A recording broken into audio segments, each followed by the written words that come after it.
Hello and welcome to the first episode of Community Thinkers, a broadcast mini-series from the Summit Hill Association. Thanks for joining us. Each episode of this series, we're going to hear from one of the Metro's most thoughtful people about an issue that our neighbors care about here in Summit Hill and hopefully in St. Paul in general. So I'm Sherry Johnson. I'm a process guide, inclusion trainer, and complexity coach. I'm also a board member here at Summit Hill Association. And I'm Monica Haas. I'm the Executive Director of the Summit Hill Association. I am your go-to gal for information and connections. So we're hosting this 8-week series to engage our community as we renew our neighborhood plan. And we're finding that the more we learn about planning, sustainability, racial equity, economic development, the more we realize how much more there is to learn, which is why we're doing this.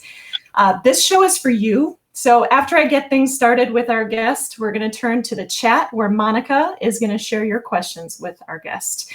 Before we learn from today's community thinker, though, we invite you to practice. Please, in the chat below, we would like you to comment, start your questions now, and we'd love to hear what brought you here today as well. All right, we ready to go, Monica? I'm ready. Awesome. So the community thinker we have asked to join us today is Bill Lindeke. He is an urban geographer, writer for MinnPost and streets.mn, and he got his PhD at the UofM on planning for walking and biking. He's here to share some history of Grand Avenue walkability, talk about what it takes to make a human-scale pedestrian-friendly street, and why that matters. Welcome, Bill. Thanks for having me. I'm so honored to be here with both of you, and this is a great project. It's really, I'm just delighted to be here. So thanks for having me. Awesome. So we'd love to hear. Tell us about your personal history with Summit Hill and Grand Avenue. Well, I go way back with, I mean, not like some folks I think in the neighborhood, but my dad has a house on Portland Avenue. Well, he did. He died this last summer, but I grew up. Yeah, it was a hard year, but I grew up two blocks away from Grand and Lexington, and so spend a lot of time going to places on Summit. I was actually reminiscing about it, thinking about this. I had my prom dinner at the Lexington, and we walked over from my dad's house. So that was a noteworthy event, your high school prom. And then my grandma's funeral was also at the Lexington. And then I actually lived on Grand Avenue over closer to Snelling for a year in 2003 and 4. And now I actually live in Frogtown and end up going to Grand Avenue a lot to do regular shopping. Like First Grand Liquors is my favorite place to go buy a 6-pack of beer, and the hardware store and getting food on Grand. And so I've been frequenting it a lot more since I moved to Frogtown, because it's actually not so far away once you cross the freeway. Yeah, that's awesome. So I'm co-chair of the Neighborhood Plan Committee, and as we're working on it and hearing from the community, one of the biggest things we keep hearing about is this desire to make the pedestrian experience on Grand more rewarding. We keep hearing this phrase, increased walkability. What might that actually look like? I'm so glad you're leading with this question, and looking through the task force report that your group put together. It's really great, and I like that you center walkability right away on that. When I did my research on bicycling at the university here, it was really interesting to see what people's different experiences are about what places make them comfortable and pleasurable to walk or bike. And so walkability is basically just how comfortable and pleasing and inviting a sidewalk or a street is for people. I actually put I promise it'll be really short, but just a quick little illustration of some images, not very many. So I'll keep this to a minimum, but I thought about walkability in Grand Avenue, and to me, the most walkable spot on Grand is the corner of Victoria and Grand. I think probably all of you watching would agree. This is the place where you can cross the street most easily. And there's a lot of little details about how the intersection is designed that make it the most walkable spot. I also think it's probably the most vital, and we see the most people and there's the most activity. So I think that's a good example of a really walkable place on Grand Avenue. In general, something that I studied, so the social theory part of my research was about the difference between like a mile and the feeling of a mile in different places. Like the concept that I used in my research was affect, but that really just means the experience, the felt experience of walking for different people.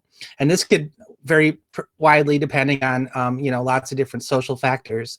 But in general, you can design the two distances, two walks a mile long through different cities will feel very differently depending on how the street and the sidewalk are designed and how inviting they are. So the picture on the left is Youngstown, Ohio, and that's a sidewalk that is, if you walked a mile down that sidewalk, it would feel like you just run a marathon in a desert.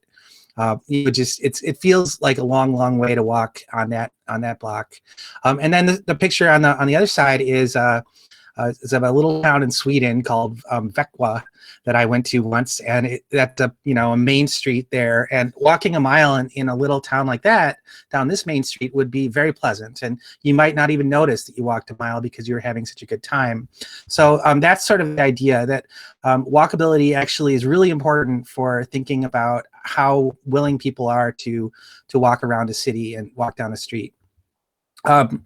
In general, I think streets in St. Paul have a feeling of being terrifying for people, which is unfortunate. But this is my favorite illustration of like the felt experience of walking often for people. So, basically crossing the street in a lot of parts of St. Paul, and think of like Kellogg Boulevard or a place like that, it feels like you're in great peril all the time just because of all the speeding cars.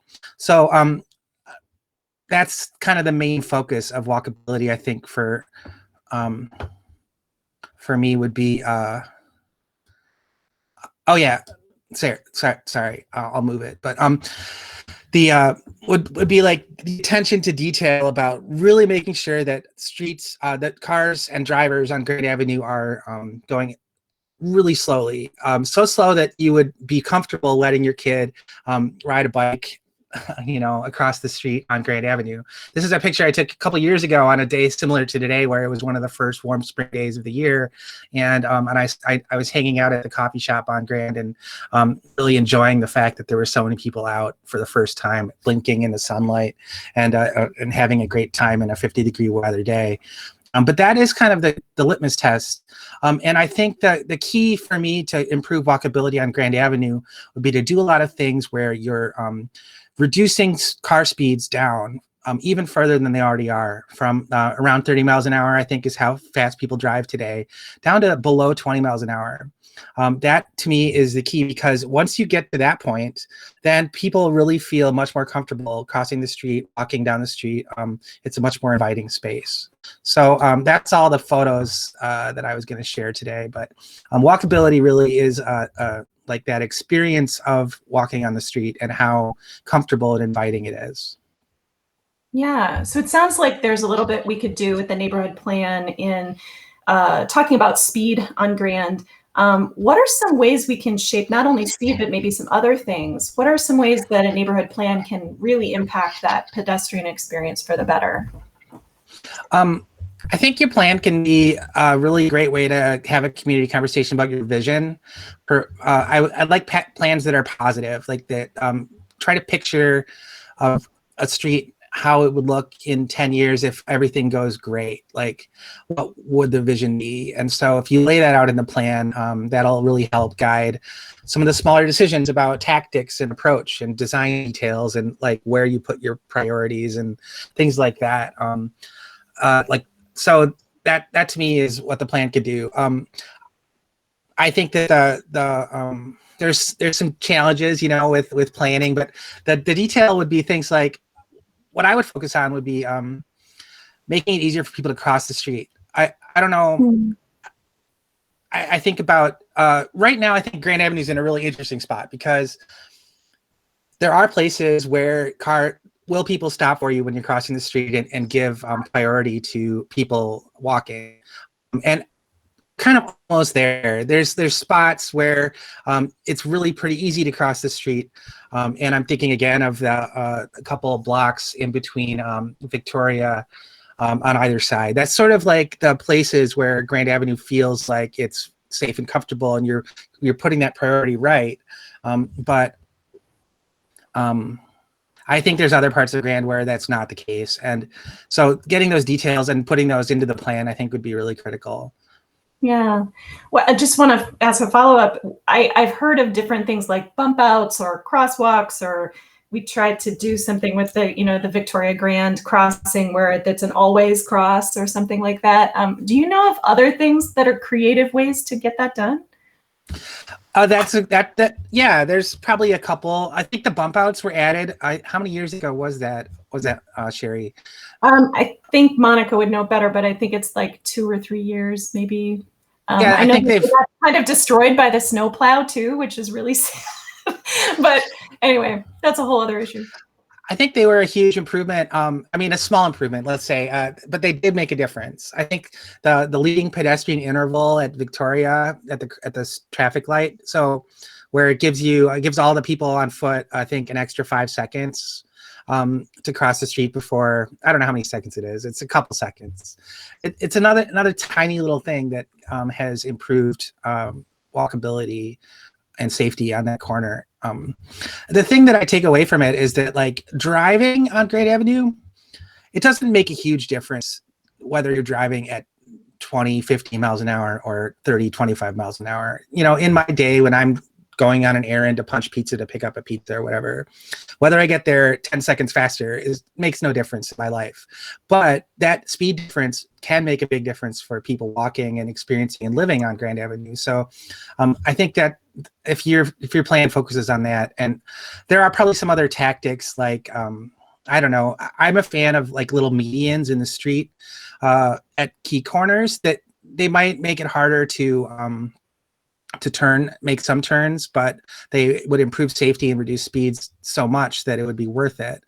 I also thought, this might be controversial, but the temporary bike lane that was installed over by Kowalski's in Ide Mill Road was an interesting experiment. It was done just because Summit Avenue was shut down for construction for a whole year, and that's right by my dad's house. But I thought it was okay. It was interesting to see a vision like that come true, and it really did reduce speeds. I know there was chaos around the parking lot, but that's always the case. And in some ways, making the street a little bit more dangerous makes it safer because of the complexity of the intersection. People are really driving and paying very close attention. And so because you feel like you're a little uncertain about what you should be doing or where you should be going, you're not texting and you're not speeding. So that can actually be a counterintuitive thing about street design. I don't think that bike lane was perfect, but I thought it was sort of a interesting experiment that we should probably pay attention to. Yeah. What else can you talked about the plan you want us to think about, 10 years in the future, what does the street look like? But let's back up a little bit. What can you share about the history of Grand Avenue when it comes to how we get around? Great. So I just finished a book on St. Paul history that I'll plug briefly. It's called St. Paul, an Urban Biography. It's coming out in May from the Historical Society Press. But I read all these books on St. Paul to do research for that book. But this is such a great book, The Grand Avenue Renaissance of an Urban Street by Billy Young and David Landegren, that tells the story of all the different phases of Grand Avenue, which is a fascinating tale of St. Paul. But that book is a little bit older at this point, and so I guess the question about history would be what has changed since then. And I think, as your task force report points out, there's a bunch of important trends that are happening right now that I think are still shifting how the street works. I mean, Grand Avenue has been fascinating because it's changed so many times. It was one of the first streetcar corridors in the city, and then it became a car dealership center, which is hard to imagine these days, right? And then it became one of the first sort of mixed use, small scale retail strips in the city again, bringing back some of that vitality and shopping from the suburbs where a lot of the economic activity is gone. And then now it's changing again because, as you point out in your report, the retail is really shifting the environment about how people buy things. In some ways, I think it's coming back to that little model of the small shop instead of the kind of chain stores that had been on Grand and still are in some cases. And so there's an interesting sort of like back to the original vision thing happening right now, because I feel like those changes in retail, it's not my expertise, but so much is accelerated from COVID and people buying everything online. And I feel like that's going to continue. The other thing that's happening right now is the housing shortage is in St. Paul is tremendous. And so there's a lot of real estate pressure on properties on Grand Avenue. And there's a lot of demand for housing, especially in walkable areas. So that is going to continue to be true. And then climate change is the other thing that I think is probably not reflected in this book very much, which is about, we really, really need to develop ways of living with each other in cities that do not depend on driving everywhere. And Grand Avenue is perfect for that. It's a place where you have that 15-minute city already built, where you can buy, there's wonderful shops and places to go and community and access to parks and all of the wonderful things that Grand Avenue has. But those are really important, thinking about the future of St. Paul. Yeah, I want to plug back into that just a little bit and have you follow up on the 15-minute city. I'm a little bit of a nerd about this stuff along with you, but I just want to make sure our guests understand. What do you mean by a 15-minute city?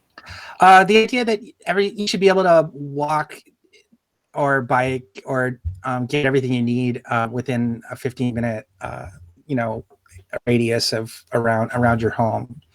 And I think about Ace Hardware or Kowalski's or Walgreens.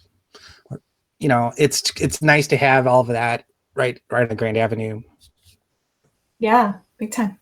So the last question I'm going to ask you before we turn to the chat, and maybe we ask you more nerdy questions later on, but is one that we're going to ask every community thinker that we invite on, and it's this. If you could snap your fingers and have your wish be granted, what do you wish everyone knew about neighborhood planning?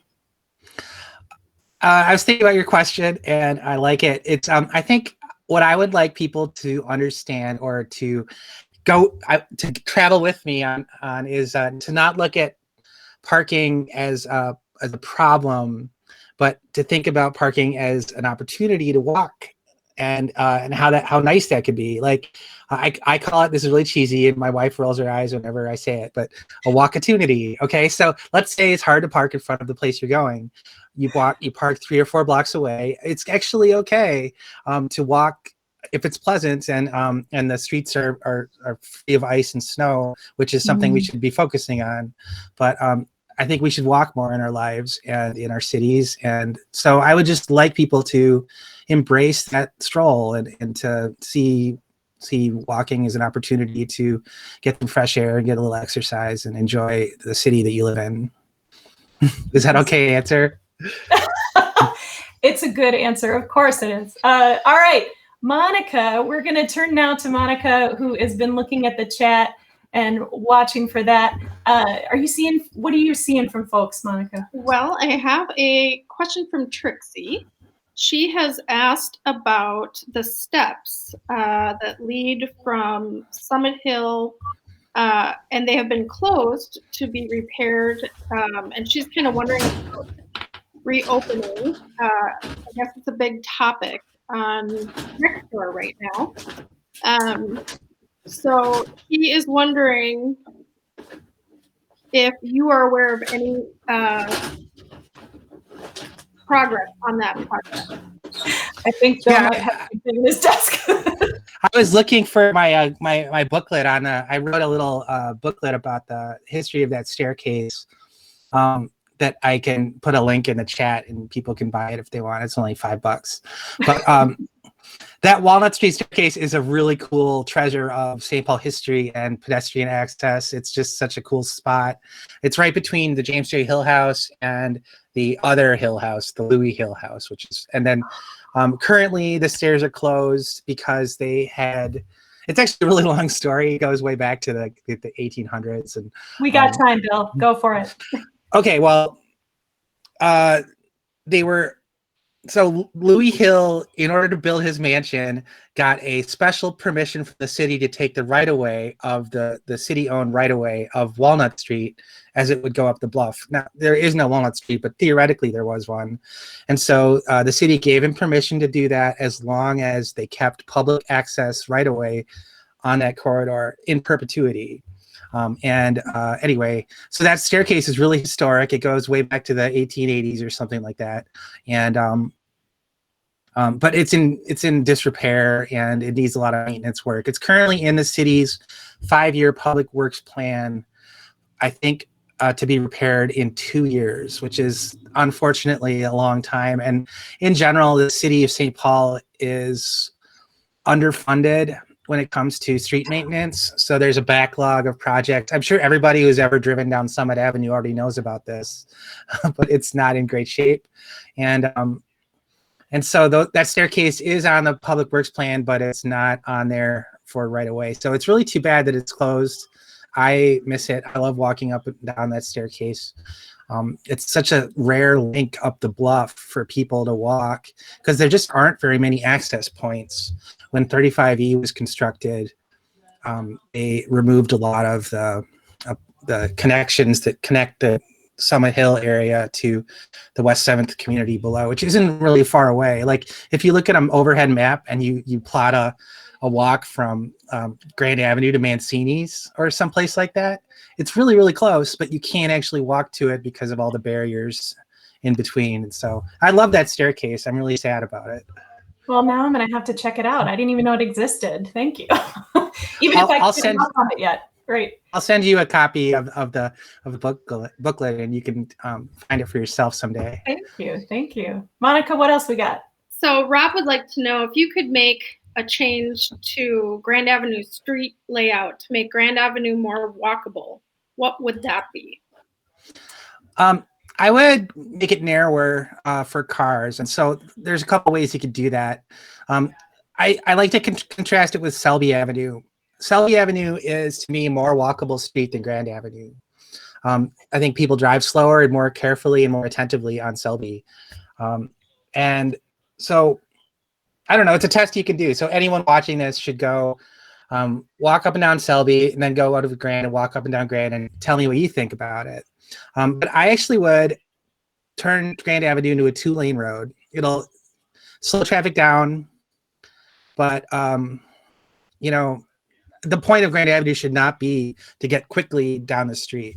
The point of Grand Avenue should be to give access to everyone, to all the businesses and shops in the area, and to make it really safe to cross the street and to bike down the street. So there's a couple ways you could tighten it up and slow it down.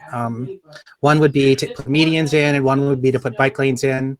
I think either of those would be interesting choices, and it'd be up to the community, I guess, to have the conversation. But I think it's too wide right now. I think people speed too much and don't pay attention and don't stop for people crossing the street. Well, it sounds like that might get at what you were saying earlier about the irony of if it feels more dangerous, it may actually be more safe. Yeah, that's sort of a weird thought experiment too. There was this sort of eccentric Dutch traffic designer in the 70s who was trying to figure out how to make small town main streets and small city main streets more vibrant. So he did this thing where he took all the traffic signs out and he got rid of every stop sign and signal in the whole town. And which sounds crazy, but I don't know, safety went up because everybody all of a sudden started driving very carefully because they didn't know what was about to happen next. And so you can look him up. I'd have to research his name real quick. Holy but cow. Yeah, I don't know. I don't recommend that. I do think I know our pedestrian committee chairs are probably freaking out right now, but yeah. Anyway. In general, like once you get the traffic levels down to about 20 miles an hour, you can have a street that that is really, really safe for everyone. And that's what I want to see Grand Avenue become. Cool. Monica, what else? Emma would like to know if you can say more about the relationship between adding density and walkability on commercial retail nodes like Grand Avenue.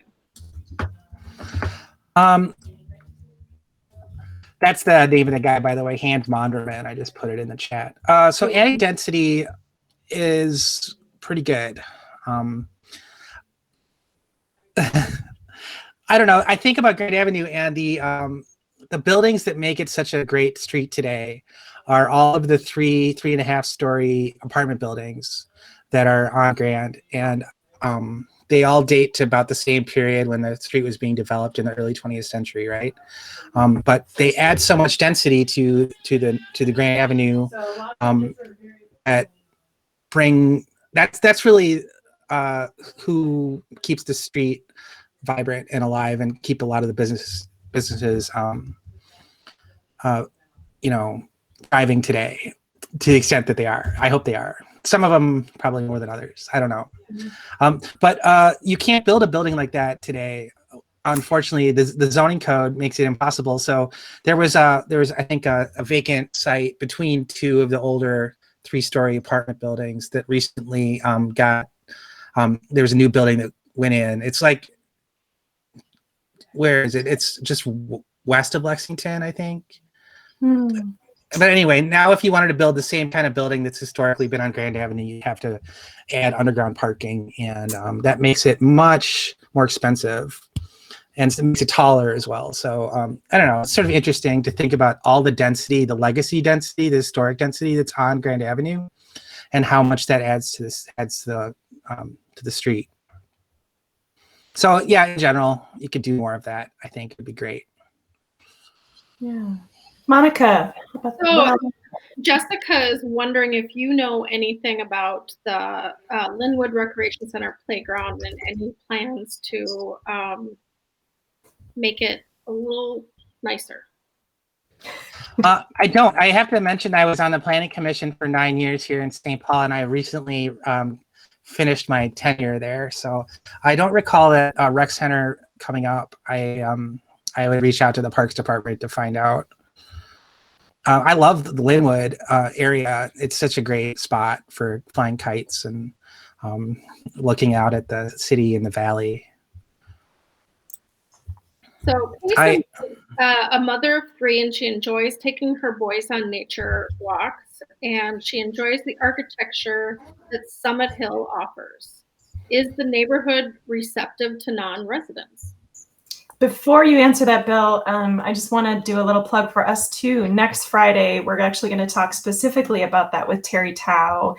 She's going to talk about neighborhood planning, equity, and some of those other issues about inclusion, inclusiveness, welcoming, or non. And she's a program director at Nexus Community Partners, and I'm really excited to talk to her about that. But I also want to hear from Bill about this one. Yeah, Terry's wonderful. I think she'll be great to talk to. One of my favorite things about living on Portland Avenue growing up there was that at Halloween, we'd get so many people from all over the city would trick or treat our neighborhood and on Portland, because it's a block off Summit. And so I think a lot of families would come and trick or treat on Summit and then go on Portland as well. But it was such a nice feeling. I think there's a way that Summit Avenue and Grand and Portland and the whole neighborhood in some ways, but especially Summit, is like a public space that the whole city uses and hopefully feels welcome on. It's hard for me to say as a white guy who grew up there how other people feel, but I always liked that about Halloween there, is that it was a citywide amenity for the whole community. You see that too at the governor's residence, which is, right there too, that it's sort of a public space. And that's very obvious this year as there's been a lot of demonstrations there. But I feel like Summit Avenue is a public space for everybody. It shouldn't be seen as just another sidewalk.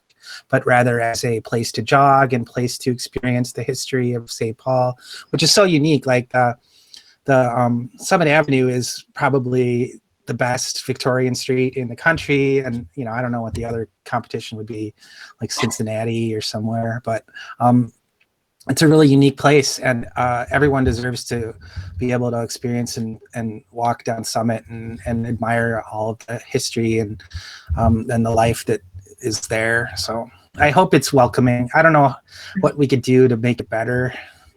It's on our radar for sure. As the neighborhood planning committee, we've been talking about it, and we'll continue to talk about that. I think it's hard to cross Summit as well if you're on foot. I mean, it's a challenge to get cars don't really stop for you. Yes. I don't know. That's a conversation to have. It is. What else we got? Okay. David would like to know, being on the planning commission, what's your interpretation of the city's neighborhood nodes? The 2040 plan doesn't provide much detail. There is one planned at Victoria and Grand. Yeah, this was a point where I actually didn't really understand it very well. I did talk to the city staff about neighborhood nodes. Like, how big are they? No one really had an answer for that. Like, the radius of the drawing is actually sort of just abstract, and it's not meant to be like a representation. So they could be like a mile wide. I don't know. And I never got good answers about why the nodes were placed at some places and not in others. Like, why isn't there a node at this corner? So honestly, I don't have a good answer. I think the point of it, though, is more about that 15-minute city idea that I was talking about, which is really a wonderful vision that you would be able to live in a place where you could walk and get everything you really need for your daily life, you know, within the neighborhoods you're in. So trying to figure out ways that the city can encourage corner store retail or cafes and coffee shops to sort of be in clusters and to let like all of that and housing in those places too. That's sort of the vision of it, I guess. But honestly, it's not I didn't really understand it. I wish I had a better answer for you. All right. Peggy wants to know if what your opinion is of allowing fast food restaurants with drive-throughs on Grand Avenue.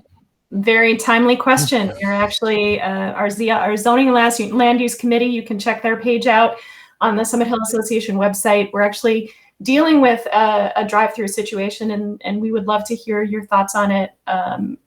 Everybody who's watching, and Bill, what do you think?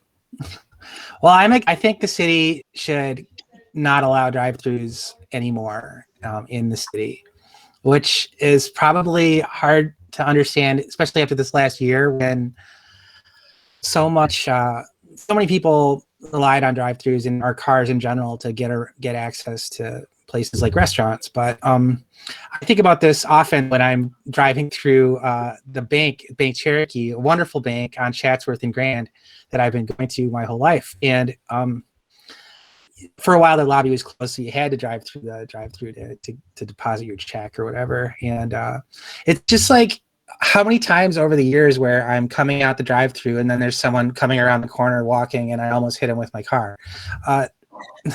Or I'm in the other shoe, the shoe's on the other foot, right? It's just sort of dangerous to have so many curb cuts on your sidewalk. And the more that you add, the more times you add a parking lot or a curb cut or a gas station or a drive-through. And drive-throughs are pretty much the worst because people are in a hurry. They are they have a lot more traffic than other kinds of curb cuts because people are just funneling through and they take up so much space. So the way that people are designing drive-throughs these days is like a tiny little building and a huge, asphalt kind of speedway. The one that I am obsessed with is the Starbucks at Snelling and Marshall. So if you ever are bored, just go over there and park across the street and watch the chaos of this drive-through that's just creating terribly unsafe conditions for people on foot, on bike, and in cars on that corner. And so I think drive-throughs should not be allowed especially in walkable areas. You can make a case for them in places where you have a lot of strip malls and there's wide, fast roads everywhere, because that's the kind of attention that drive-throughs create for drivers. But I don't like them. That's the long way to answer that, I suppose. Thank you. Denise would like to ask you if the current older 3-story buildings contribute to the walkability and vibrancy on Grand, what impact would a 5-story building have? I don't know, a little bit. I think having more housing close to the street is good. People could look at the Oxford development. I remember how old was that? How long ago was that when that was built? Like 15 years now? Yeah. The taller one? Yeah, it's 4 stories with the CVS. It was back in that one, yeah. That's probably about five years ago. Well, no, 10, you're right, 10. It's like quite a while now, and I think it's great. I don't think anyone's really, I wonder if you went back 10 years and looked at what people said about it back then, probably, I don't know, see which predictions came true and which didn't.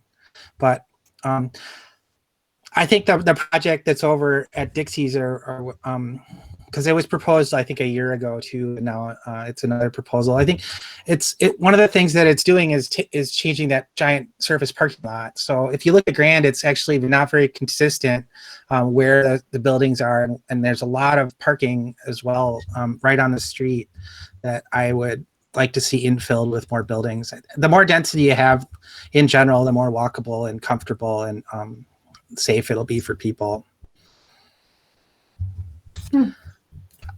So Rob would like to know what tools does the city and the community have to limit national chains and encourage small local businesses? Geez, that's a great one here. Yes. I have heard about some stuff, but I haven't researched this at all. So I know in New York City they're having a real problem with chains taking over everywhere, and there's just the disappearance of all the small businesses. There's a wonderful book about it called Vanishing New York that is about that. But they were proposing, I think, a chain store, like a small business, unique business ordinance that I don't think ever got off the ground. So it's actually sort of hard to do. It's challenging. One thing you can do though is create smaller commercial spaces. In your task force, you talk about this a little bit, right? How do we make commercial spaces more affordable? Often when you're building a new building and you include a mixed use project, the space is so large and requires the build out to be so expensive that only a national chain is ever going to use it. I think there's some examples on University Avenue actually, and some of the subsidized housing projects that were built along the Green Line, where the one by me where I live now is got 3 or 4 small businesses in it, and they made the spaces smaller, more accessible to more entrepreneurs. Is that the Magic Noodle building?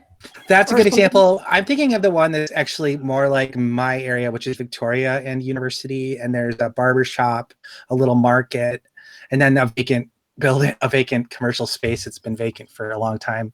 Commercial is really hard right now in general because the economy and the shifting retail patterns, and so it can be really hard to fill those spaces. Indeed. Yeah, thank you. Peggy would like to know your thoughts on left turns into parking lots mid-block. Yeah, that's a hard one. I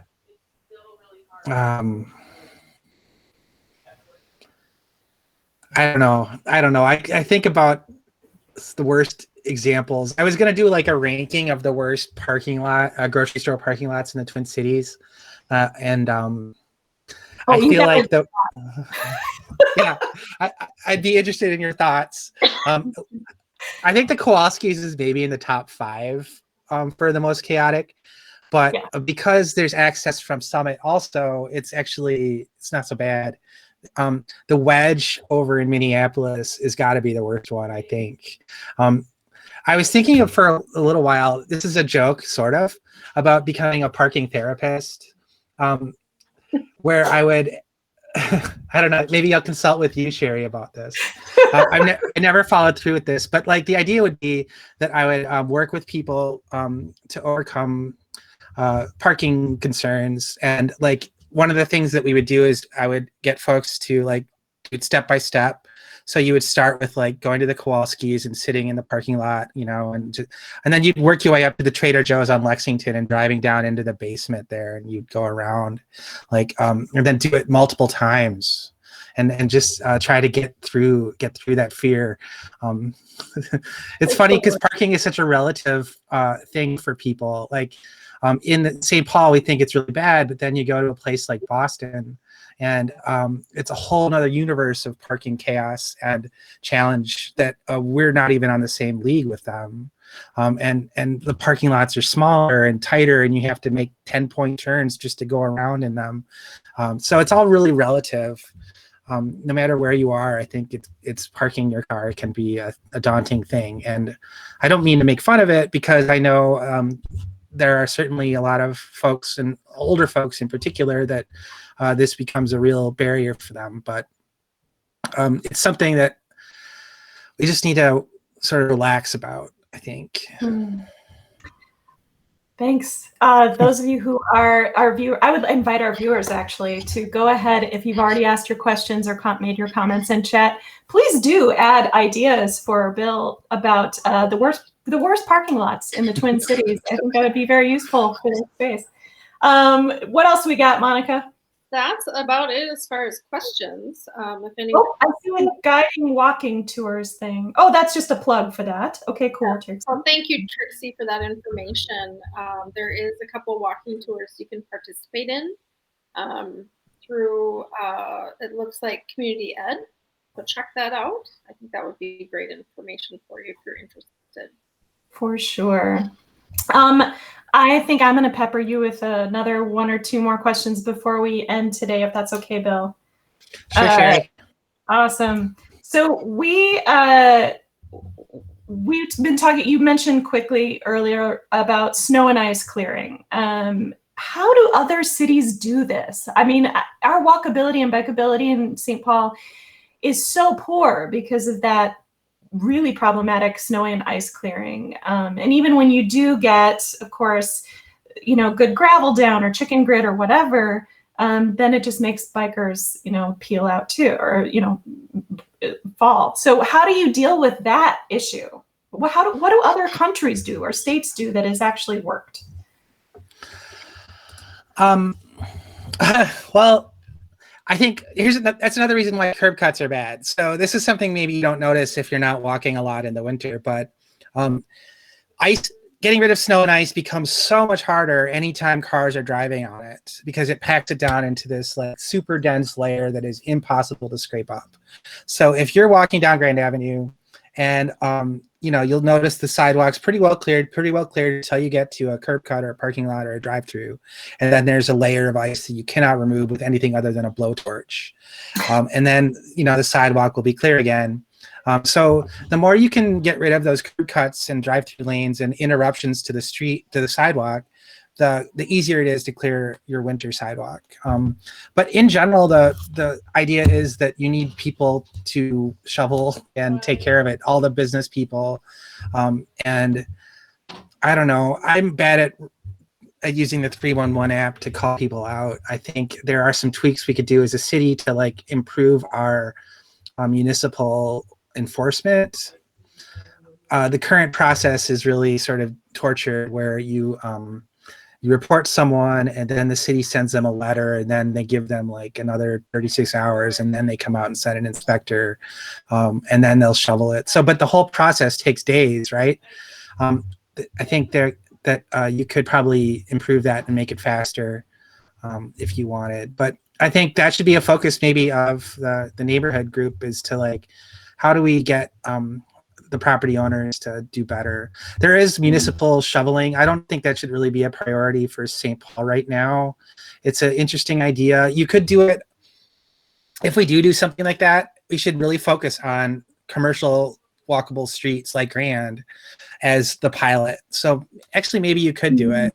You could say, well, the city would like some money for this pilot project for, shoveling on certain streets, and Grand would be a perfect one for that. I don't know. I think talking to Councilmember Naker about that would be interesting to do. See what she says. I think it was part of our task force idea as well, but that was more of a question of, well, if we do it for Grand, we got to do it for other commercial nodes, which is understandable. But yeah, a pilot project might be the way to go. Monica, it looks like I know they're doing. Sorry, go ahead. They're doing that in Minneapolis right now too. There was a couple trials to figure out how to do. I think they call them pedestrian, like emphasis districts or something like that. I'd have to look it up. Gotcha. Looks like we've got more comments in chat and questions in chat. So David would like to know your take on bicycle boulevards. We have 2 planned on Chatsworth and Grotto. I love that question. This is such a good question because I live on Charles Avenue, and my wife and I moved here because of the bicycle boulevard, because we take it all the time, and I really like it, and so I bought a house on it. And but bicycle boulevards are tricky because they're the kind of thing where you have to get all the details right in order to make it effective. If you water it down too much and say, well, we'll just put up some signs, and that's about all we're going to do, then it's completely useless. So you can see that contrast around the city looking at some of the really good bicycle boulevards like Market Street on the east side, or where I live now, Charles, I think is a solid like B- bicycle boulevard, versus the first bicycle boulevard project the city ever did over on Jefferson Avenue, which is an F. That gets us a failing grade. There's currently almost no trace of the bicycle boulevard project they funded back in 10 years ago. And that was $1 million of bike money that went into trying to make that into a route. And today there's almost nothing, no improvements at all. So it really matters about the details when you're designing a bike boulevard. But I think they can be a nice feature. The goal there is really similar to the goal on Grand, where you're trying to get cars down to a 20-mile-an-hour speed or below on the street. And that should be the goal. So whatever you need to do to make that goal, that should be what your bike boulevard does. Oh, so see more. Drew would like to ask, are there any examples of recently improved pedestrian ways that are working in St. Paul? I recently moved back from St. Paul, and I feel like we are well behind Minneapolis.